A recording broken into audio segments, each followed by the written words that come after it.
ko kagad. Ang kamatis. Meron siyang latipang at salbatsal.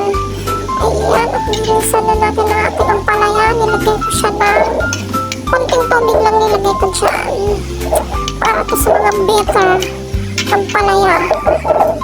Yung mapapait na ang pag-ibig, charot. Ayan. At ang usok-usok, ang usok dyan ay inaway ko. May scramble egg. Ayan. Haluhaluin natin yung egg para sa ampalaya.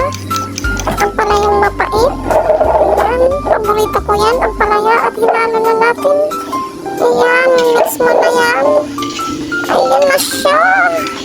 At nilutuin na natin siya. Palambutin natin. Mix, mix, mix, mix. Ayan. Halo-halo tayo.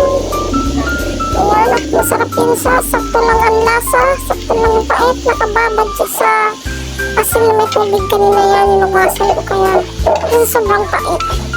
Ayan, paborito ko yan. Ang palaya.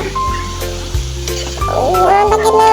Yung paglagay ko na ano niya, mga magic sarap. Hindi ko na siya nabigyan. Basta yan, clean klado na siya. At ready to eat na siya.